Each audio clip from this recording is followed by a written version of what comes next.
SIR पर supreme court के फैसले के बाद कांग्रेस ममता बनर्जी समेत विपक्ष पर बरसे सुधांशु त्रिवेदी।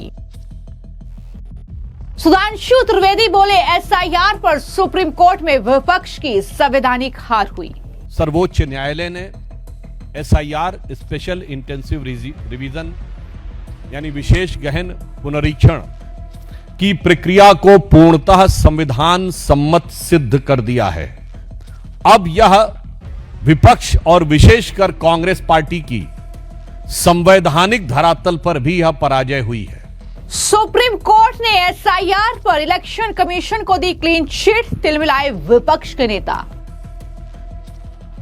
सुप्रीम कोर्ट ने आज एसआईआर पर एक बड़ा फैसला सुनाया। उन्होंने कहा कि एसआईआर की प्रक्रिया सही है और देश में एसआईआर की प्रक्रिया चलती रहेगी। सुप्रीम कोर्ट ने जब यह फैसला सुनाया तो इलेक्शन कमीशन को भी क्लीन चिट दी और कहा कि इलेक्शन कमीशन जो है वो कानूनी तरीके से काम कर रहा है। लेकिन इसके बाद विपक्ष की बौखलाहट देखने को मिली। टीएमसी के नेताओं से लेकर कांग्रेस पार्टी के प्रवक्ता और नेता और साथ ही तमाम अन्य राजनीतिक दलों के नेता सुप्रीम कोर्ट के इस फैसले पर भड़क उठे। उन्होंने कहा कि एसआईआर में बहुत खामियां हैं। तमाम तरह के सवाल उन्होंने उठाए, लेकिन उसके बाद बीजेपी के जो राष्ट्रीय प्रवक्ता हैं सुधांशु त्रिवेदी, उन्होंने प्रेस कॉन्फ्रेंस की और कहा कि आज सर्वोच्च न्यायालय ने एसआईआर की प्रक्रिया को पूरी तरीके से संविधान सम्मत सिद्ध कर दिया है। यानी एसआईआर की प्रक्रिया सही है और पूरे देश में एसआईआर होता रहेगा, यह सुप्रीम कोर्ट ने कहा। तो सुधांशु त्रिवेदी ने सुप्रीम कोर्ट के इस फैसले को विपक्ष की संवैधानिक हार करार दिया। उन्होंने क्या कहा प्रेस कॉन्फ्रेंस में और किस तरीके से कांग्रेस पार्टी समेत अन्य राजनीतिक दलों पर हमला बोला, सुनिए। बंगाल के चुनावों में राजनीतिक दृष्टि से करारी हार मिलने के बाद अनाप शनाप अनर्गल बयानों को देने के बाद भी जनता के द्वारा किसी भी प्रकार का जन समर्थन न प्राप्त करने के बाद आज सर्वोच्च न्यायालय ने एसआईआर स्पेशल इंटेंसिव रिवीजन यानी विशेष गहन पुनरीक्षण की प्रक्रिया को पूर्णतः संविधान सम्मत सिद्ध कर दिया है, स्वीकार कर दिया है। मुझे लगता है कि राजनीतिक पराजय के बाद और देश में अराजकता अव्यवस्था उत्पन्न करने की नैतिक पराजय के बाद अब यह विपक्ष और विशेषकर कांग्रेस पार्टी की संवैधानिक धरातल पर भी यह पराजय हुई है। अर्थात हम स्पष्ट रूप से कह सकते हैं कि लोकतंत्र की समस्त संस्थाओं को अपनी अकर्मण्यता को ढकने के लिए, अपनी राजनैतिक अक्षमता को ढकने के लिए आरोपित करने, लांछित करने के सभी कुप्रयास आज सर्वोच्च न्यायालय के धरातल पर निष्फल और निष्प्रभावी सिद्ध हुए हैं। इसलिए यह कांग्रेस की एक पूर्ण पराजय है जो नैतिक, राजनैतिक और संवैधानिक तीनों आयामों पर कांग्रेस और विपक्ष ध्वस्त हो गया है। तो आपने सुधांशु त्रिवेदी को सुना, जिन्होंने कहा कि मुझे लगता है कि राजनीतिक हार के बाद और देश में अराजकता अव्यवस्था उत्पन्न करने की नैतिक पराजय के बाद अब ये विपक्ष और कांग्रेस पार्टी की संवैधानिक धरातल पर भी हार हुई है। ये बड़ी बात उनकी तरफ से कही गई और इसी के साथ उन्होंने कहा कि इंडी गठबंधन जो सनातन धर्म विध्वंसक और घुसपैठिया संरक्षक है, उसका वास्तविक चरित्र आज सामने आ गया है। बिहार और बंगाल में करारी हार के बाद देश में अराजकता फैलाने की उनकी नापाक साजिश नाकाम होने पर यह एक नैतिक हार थी। क्या कहा सुधांशु त्रिवेदी ने, सुनिए। तो बहुत स्पष्ट रूप से न्यायालय ने यह कहा है कि SIR exercise is not in conflict the representation of peoples act and 1960 rules and it doesn't detract from the constitutional imperative of free and fair election। न्यायालय ने और भी आगे स्पष्ट रूप से कहा है कि एसआईआर के माध्यम से जिस उद्देश्य को प्राप्त करने की कोशिश की जा रही थी उसका स्वतंत्र और निष्पक्ष चुनाव सुनिश्चित करने के संवैधानिक लक्ष्य के साथ सीधा संबंध है।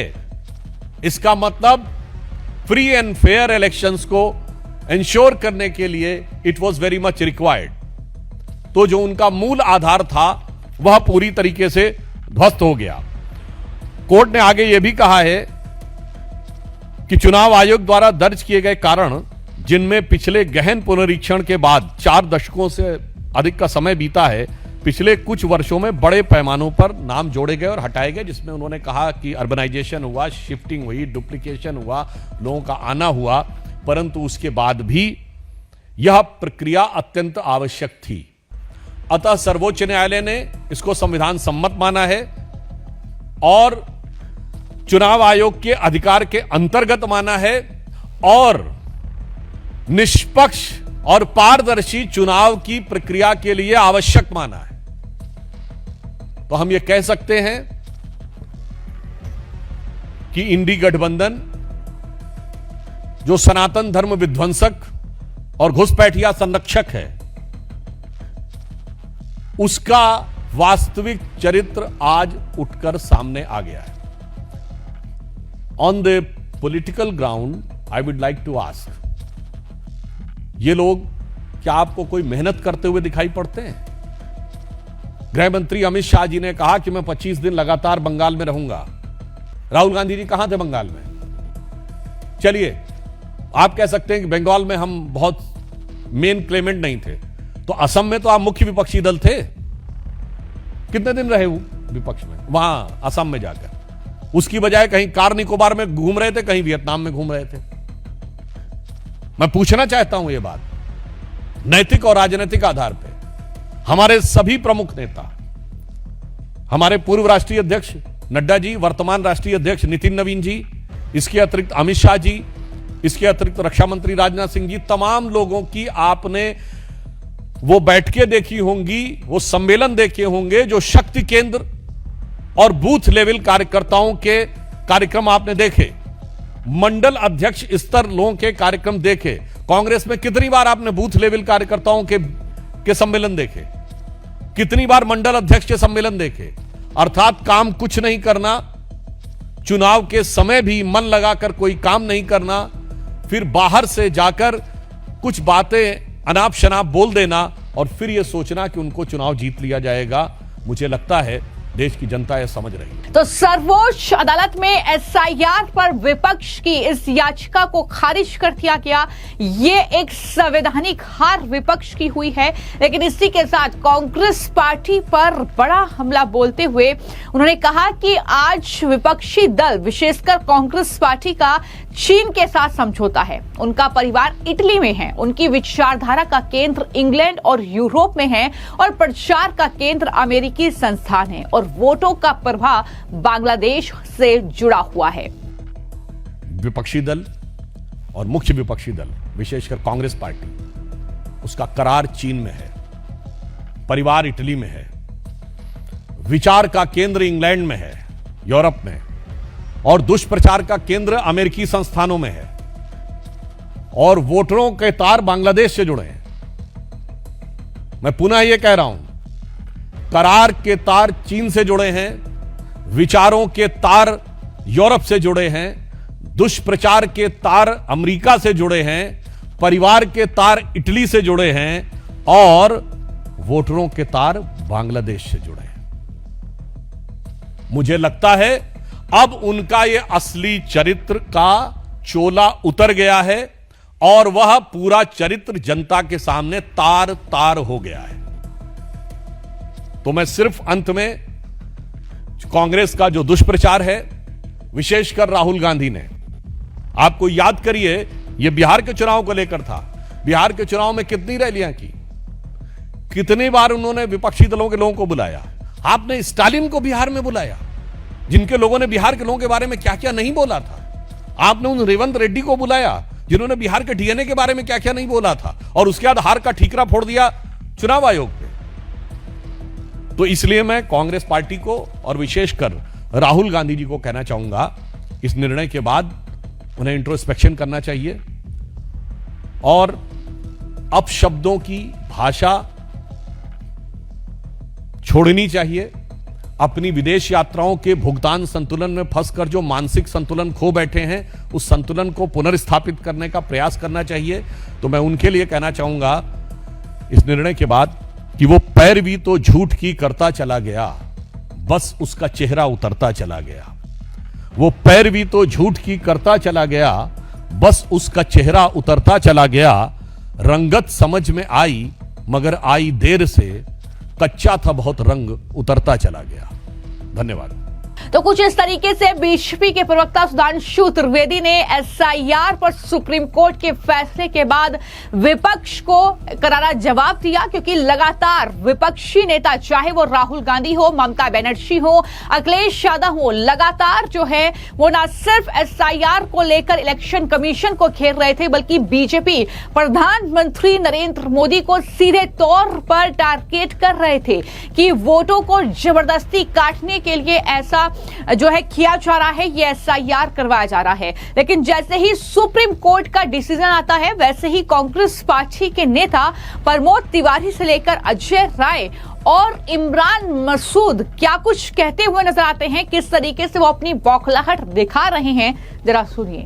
उस डिसीजन को कहा कि एसआईआर जो किया इलेक्शन कमीशन ने तो एक तरीके से वैध है, इसको कैसे देखिए, जो हमारे वकील हैं या जो एप्लीकेंट हैं उनके वकील, उसको पढ़कर हमारे कानूनविद लोग उस पर समीक्षा करके ही बोलेंगे। बिना जजमेंट पढ़े बोलना उचित नहीं। मैं इतना जरूर कहूंगा, मुद्दा ये नहीं कि एसआईआर इलेक्शन कमीशन करा सकता है कि नहीं, क्योंकि इलेक्शन कमीशन से तो हम करवा ही चुके हैं एसआईआर। लेकिन एसआईआर होता था 4 साल।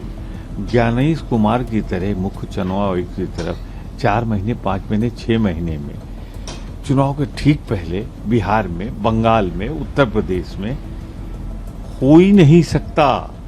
ये हमारा मुद्दा है, क्योंकि देहात का मजदूर गरीब जाता है कमाने, लौट के साल भर में आता है, आपने 2 महीने का टाइम दे दिया कि आगे बताओ तुम जिंदा हो। सवाल ये, लाखों लोग जो कट गए थे उस पर अपील हुई, 6000 लोग तो उनमें बैलेट मान लिए गए, और जिनका अभी अपील का फैसला नहीं आया वो बैलेट हो जाएंगे, तो उनका क्या होगा। और इसीलिए तो हमने राज्यसभा में इनके खिलाफ प्रस्ताव लाए, वहां विस्तार से बताएंगे इस पे चर्चा। जहां तक सवाल इस जजमेंट का, हमारी नैतिक जीत हुई है कि उन क्वेश्चन पे, उन सवालों पे अभी भी खामोश है सरकार और न्यायपालिका। तौर पर सही है। देखिए, मैं तो नहीं कहना चाहूँगा जो उसमें पार्शियलिटी हो रही है, पार्शियलिटी ठीक नहीं है, पार्शियलिटी गलत है कि उसमें चिन्हित करके लोगों के साथ कार्रवाई की जा रही है, ये गलत है। इसका निश्चित तौर से हम लोग पूरे देश के अंदर आप देखिए, जो सही चीज़ है वो काम करें, सही के साथ पूरा देश खड़ा है, पर जो गलत हो रहा है वो गलत है। नहीं, एसआईआर अवैध कब थी? एसआईआर तो वैध थी, एसआईआर का दुरुपयोग हो रहा है। एसआईआर पहली बार नहीं हो रही है। एसआईआर का जो दुरुपयोग हो रहा है कि आप वोटर लिस्ट को विलोपित कर करके और उसे आप अपील के अंदर पेंडिंग कर देते हो। बाद में अपील होगी, वो जीत जाता है और उसका वोट का अधिकार बहाल हो जाता है। तो आप बताइए, उसके बिना चुनाव हो गया तो वो चुनाव वैलिड रहेगा क्या? नंबर 1 बात। नंबर 2 बात, अब उत्तर प्रदेश में एसआईआर हो गई। एसआईआर के बाद सारी फाइनल लिस्ट आ गई। अब तो कोई वोट नहीं कटना चाहिए ना। जब आपने इतनी कवायद की तो अब कहें कि वोट काटेंगे आप? अभी इन्होंने फॉर्म, मुझे जानकारी है, इन्होंने फॉर्म तैयार करके रख रखे हैं। तो जो फर्जी फॉर्म 7 जमा होंगे उनके ऊपर आप वोट काट दोगे और उन्हें कह दोगे साहब अपील में चले जाओ और चुनाव निपटा दो। चुनाव के बाद अपील डिसाइड होती रहेगी। तो इतने लोगों को आप वोट से एक साथ बाहर कर दोगे।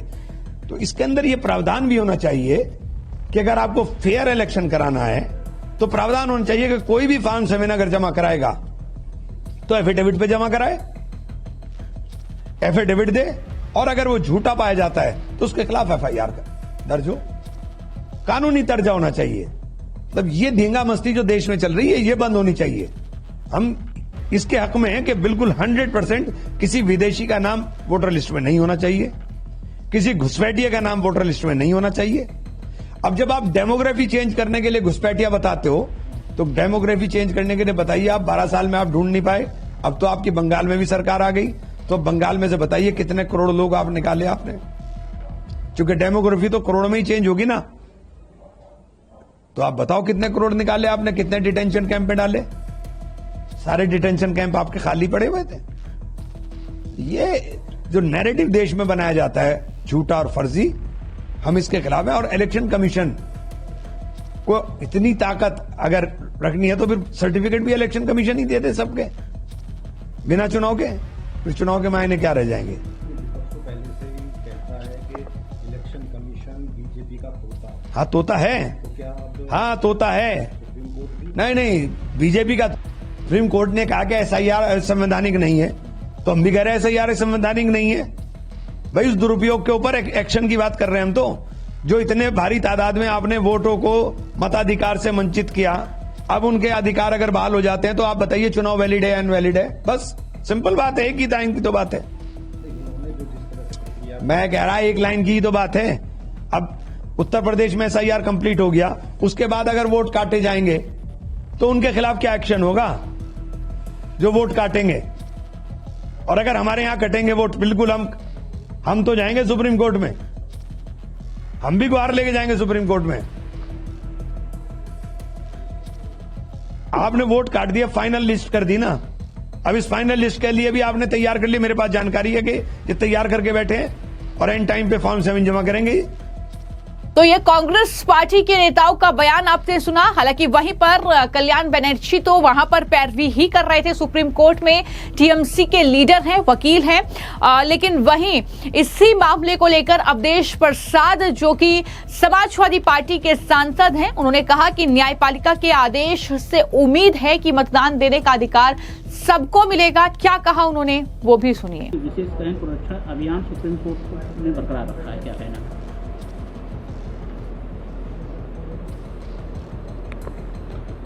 हमारे देश की न्यायपालिका का गौरवशाली इतिहास है। हमें उम्मीद है कि उनके आदेश से वोटों में जो हेराफेरी, वोटों की कटौती हो रही है बड़े पैमाने पर SIR के माध्यम से, उसमें ऐसा नहीं होने पाएगा। और सबको जो बाबा साहब भीमराव अम्बेडकर ने मतदान करने का, मत देने का जो अधिकार दिया है वो पूरी तरह से सुरक्षित रहेगा। तो कुछ इस तरीके की बयानबाजी का दौर अब शुरू हो गया है, क्योंकि SIR की प्रक्रिया जब से शुरू हुई है, चाहे बिहार हो चाहे पश्चिम बंगाल हो, दोनों ही राज्यों में विपक्ष को सत्ता गंवानी पड़ी है। और क्योंकि वहां से घुसपैठिए जो वोटर हैं SIR लिस्ट में वो बाहर हुए हैं, फर्जी वोटर्स का सफाया हुआ है, वोटर लिस्ट एक तरीके से साफ सुथरी हो रही है, तो ऐसे में विपक्ष की बौखलाहट बढ़ रही है। और यही वजह है कि कुछ इस तरीके से सुधांशु त्रिवेदी ने हमला विपक्ष पर बोला तो विपक्ष भी इस तरीके से बौखलाता हुआ नजर आया। फिलहाल SIR पर सुप्रीम कोर्ट का फैसला और उस पर तमाम नेताओं की राय आपने सुनी। इसको लेकर आपकी क्या राय है, हमें कमेंट बॉक्स में जरूर लिखें। धन्यवाद।